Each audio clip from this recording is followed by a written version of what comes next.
December 1999. Bruising cold in Los Angeles. Yes, it can get cold.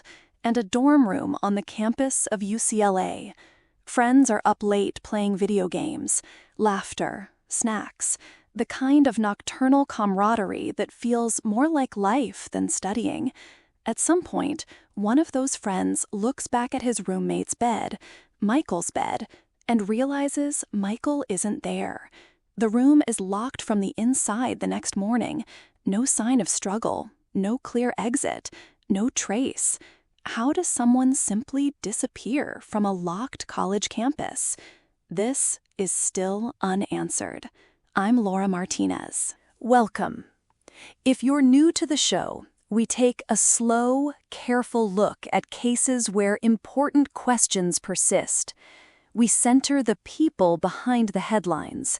We separate confirmed facts from rumor, and we respectfully refuse to turn grief into spectacle. Today, we are focusing on the disappearance of Michael Negrete, an 18-year-old freshman at UCLA who vanished in December of 1999. What happened to him, and why are so many pieces missing even now? That's what we'll try to parse together. Joining me is Dr. Aaron Feldman, a criminologist who studies missing persons and the ways institutions respond, especially in the era before smartphones transformed how we track movement. Aaron, thanks for coming on. Thanks for having me, Laura. It's an honor to talk through this carefully. Cases like Michael's are wrenching, both because of the life interrupted and because the gaps in the record make it hard to say anything with confidence. Right. And before we go further, a quick note. We'll be discussing details that may be painful, and we'll be comparing reporting from the time with subsequent reconstructions. We will not speculate about private individuals in ways that could be harmful. Our goal is to illuminate, not to accuse. Okay, Aaron, let's start by humanizing Michael. Who was he? What do we know about him beyond the outline of a missing persons file? What I find important, what the family and friends emphasize, is that Michael was 18, a freshman, someone who loved music and video games. He was described as quiet, a little reserved, but sociable in his circle. From what I understand, he had flown from Northern California to attend UCLA. He was living on campus in the dorms and trying to find his feet. Those small facts matter. They change how we interpret choices and behavior. An 18-year-old freshman is often still negotiating independence, homesickness, that particular late-night camaraderie of dorm life. Yeah, and his family, publicly, there have been a handful of interviews and statements portrayed him as someone grounded, with a life that mattered to people who loved him. They kept pressing for answers in the years afterward. They didn't want him to be reduced to an unsolved case. He was their son. I want to keep that front and center. Absolutely. The person at the center of these cases is not the mystery. It's the human being and the people who still have to live with the unknown. Let's go step by step through the accepted timeline. I want listeners to feel grounded in what is confirmed and where the fog begins. We'll start with Finals Week atmosphere in December 1999. Finals Week is a useful contextual detail. Dorms are awake at odd hours, study groups, last-minute papers, those all-night sessions you mentioned. People come and go. The campus is populated, but the social rhythms shift. In the late 1990s, campus security also looked different. Fewer cameras, less instantaneous communication. That matters because it changes how easy or how hard it would be to reconstruct someone's movements after the fact. On the night in question, Michael was with friends in his dorm room, playing video games. Some friends later described it as an all-night session, typical college stuff. He was reportedly last seen by friends late into the night. They say he was awake, engaged, behaving normally. Then, sometime later, by morning, he was not where he should have been. He was missing. Reports indicate Michael's bed looked as though he had been sleeping in it, and many of the things you might expect someone to take with them, wallet, keys, shoes, ID, were reportedly still in the room. I want to be clear, the sources vary on specific items, so I say reportedly because the record is not always consistent in public accounts. But the broader point is that personal effects suggesting a voluntary, planned departure weren't present. Right.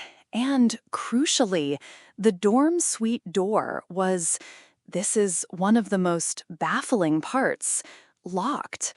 Accounts from the time indicate the room was locked from inside. Windows were closed. There was no indication of forced entry in the immediate suite. People who were in the suite that night were interviewed.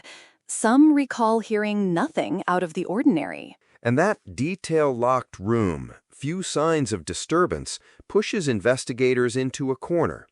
Either someone left through a route that didn't register as typical, or something about reporting, memory, or the physical environment is incomplete. Memory is a fragile thing, as everyone here knows, and in the early hours after an anomalous discovery, people's recollections can be uneven. Before we move on, I want to pause and say, when we discuss things like a locked door, it is not us implying supernatural possibilities. It's a physical detail that shapes the kinds of explanations that are plausible.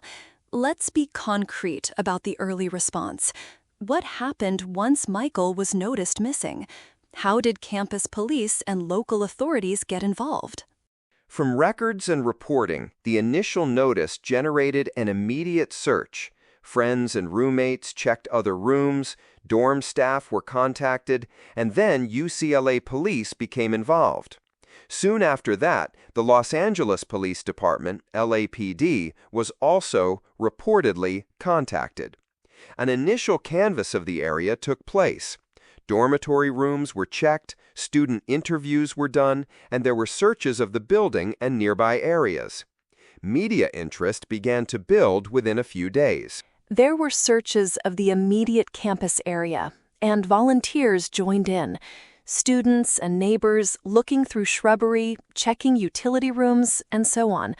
But here's what is unclear from public accounts.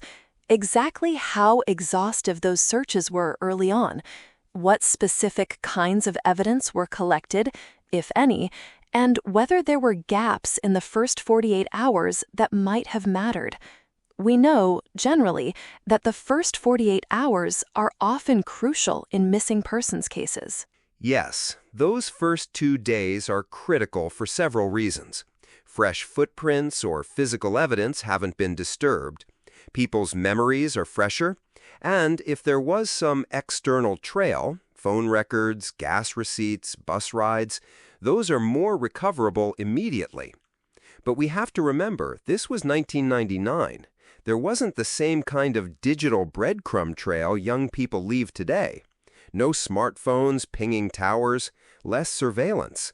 That reduces the avenues available to investigators. Let's lay out the known evidence and some of the confounding details. We'll do this carefully. What's confirmed, what comes from interviews, and where records are incomplete. One of the things that keeps this case haunting is that certain things you'd expect to be there, trails, witnesses, a phone call, aren't publicly recorded. Right. To summarize key elements, the room appeared undisturbed. Personal items were reportedly left behind. There was no clear sign of struggle in the immediate suite. Video game equipment and clothing remained. There were reports, I'm emphasizing reports, of a suspicious person seen near the dorm in the days surrounding the disappearance, but those accounts are inconsistent and were not publicly consolidated into a single strong lead. CCTV coverage on campus in 1999 was sparse compared to today.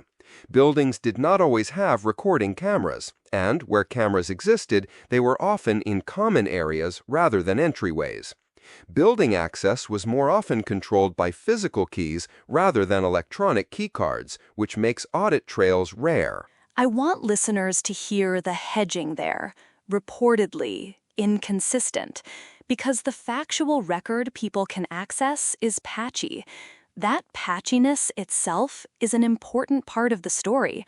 For example, there are accounts of people hearing noises or seeing a person around campus that night, but none of those accounts led to a clear, corroborated lead that is publicly documented. Small things, like whether a roommate was asleep or awake, get magnified in cases like this, and memory becomes both essential and unreliable. And here's the forensic issue as well. Absent physical evidence, no blood, no signs of an altercation in that room, investigators must pivot to less direct lines of inquiry. Witness accounts, tracing movements, checking phone logs. Without strong traces, case trajectories can slow, and that's often when families feel the investigation is losing momentum. Again, I want to be careful not to indict the investigators without knowing internal files, but structurally, those are the constraints investigators faced in 1999. Let's pause and talk through possible scenarios. The theories that naturally emerge. We'll do this methodically and mark what supports each idea and what undermines it. Aaron, you want to start with the possibility of voluntary departure? Sure. Voluntary departure means Michael chose to leave the dorm on his own accord. Why would someone leave without personal effects? One possibility is the departure was very abrupt. Say he left in his socks to go somewhere close by, intending to return. Another element, youth and impulsivity can produce decisions that make little sense in hindsight. But what weakens this theory is the lack of witnesses and the fact that typical motives, leaving a note, telling a friend, were absent in public accounts. Also, leaving without shoes or ID on a December night adds to the implausibility, although it's not impossible if the departure was spontaneous. There are also psychological possibilities. Someone might be experiencing disorientation, transient dissociation, or a brief psychotic episode, but we must be careful. We don't have public records indicating Michael had known mental health crises. To read that into the case without evidence would be irresponsible. So voluntary departure remains possible, but not strongly supported by what is publicly known. Exactly. Then there is the accidental misadventure scenario. He wandered off, became disoriented, fell into an inaccessible spot, or inadvertently suffered an accident in a place where he couldn't be found. The campus geography and surrounding areas include ravines and canyons in parts of Los Angeles, and students sometimes do explore off-path spaces.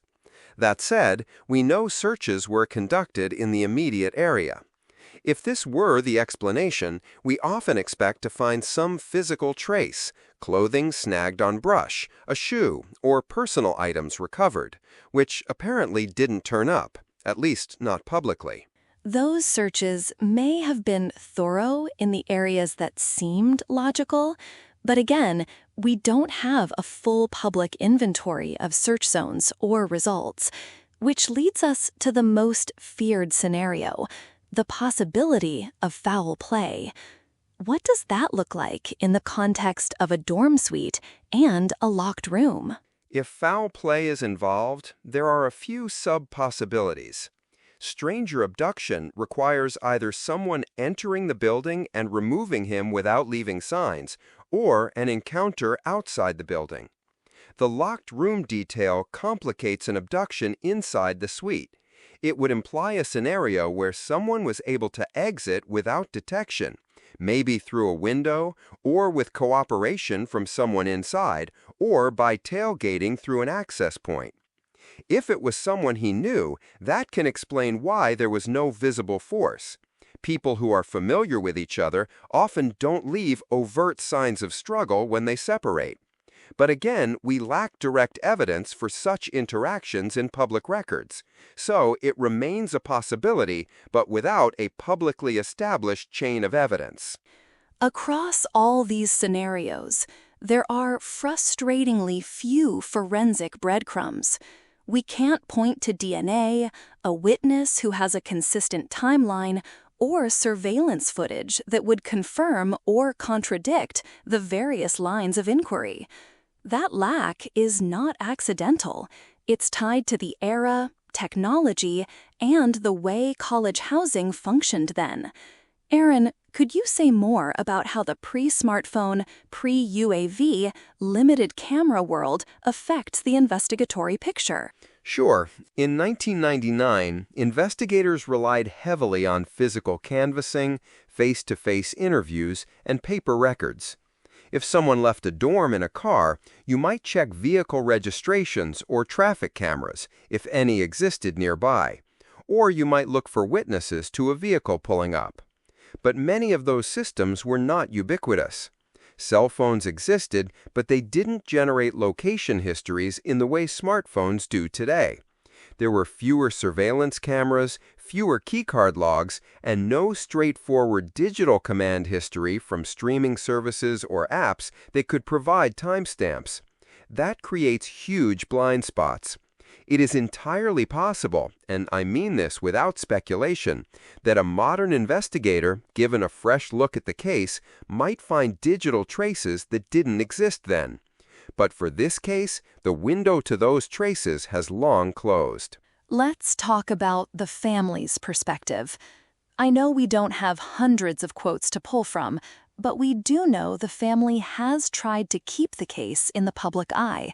They held vigils, they spoke to media, and they've described the deep ambiguity of not knowing.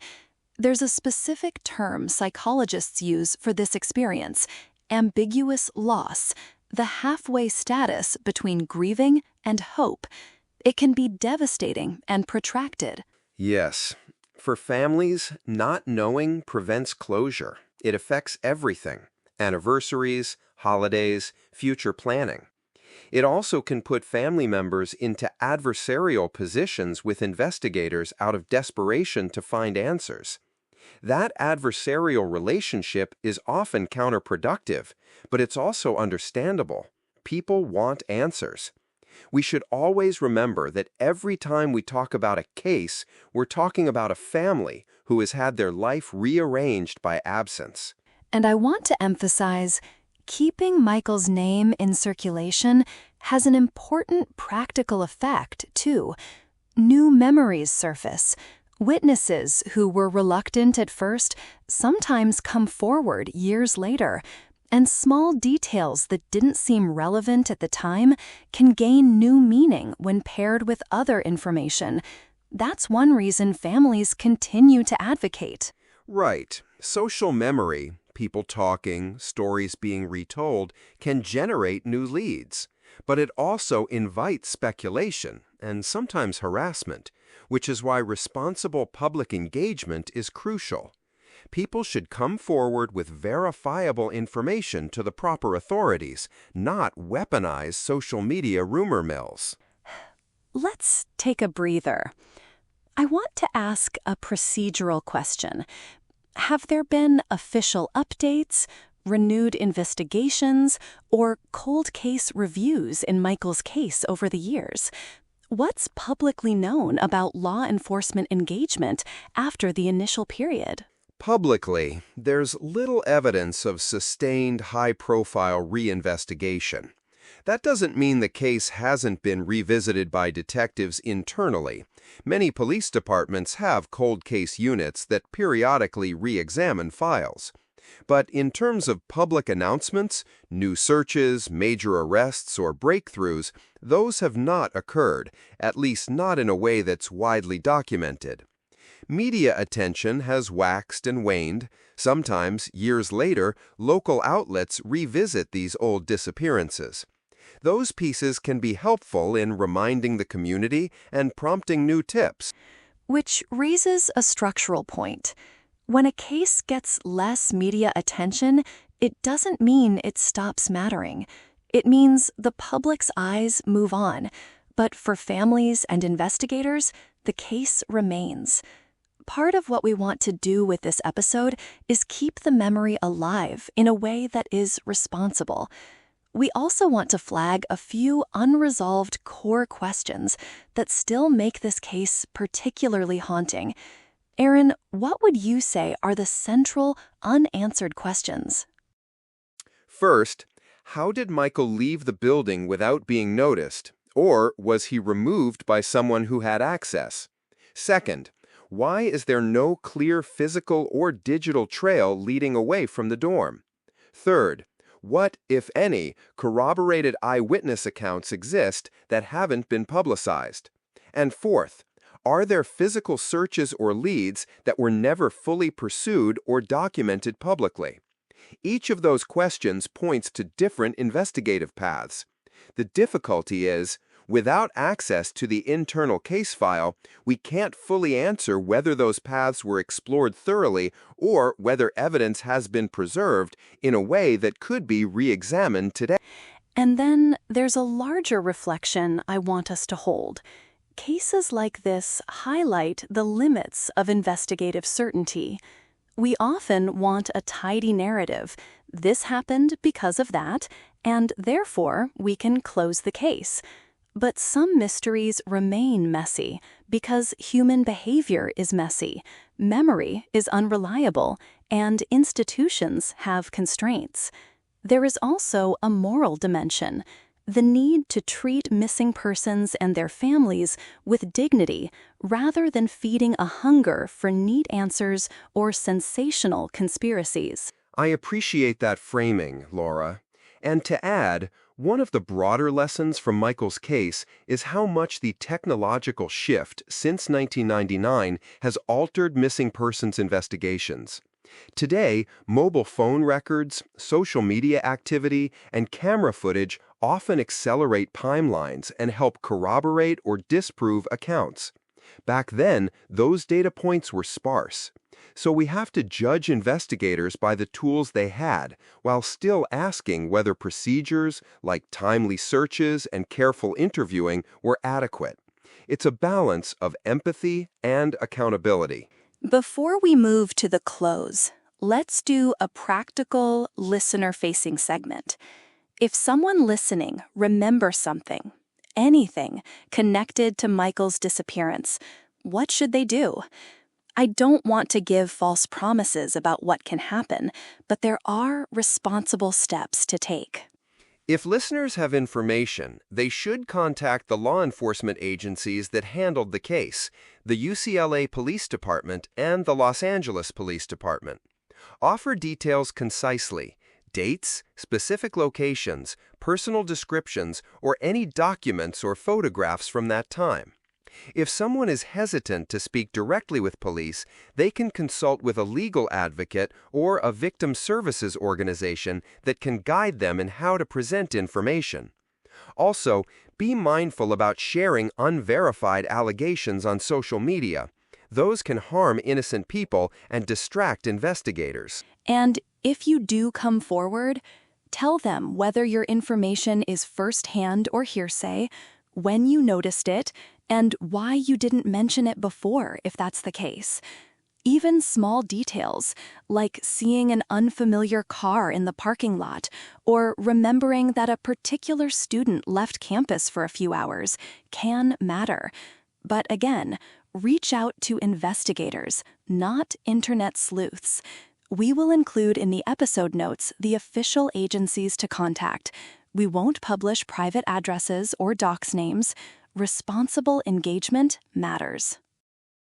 We will include in the episode notes the official agencies to contact. We won't publish private addresses or docs names. Responsible engagement matters.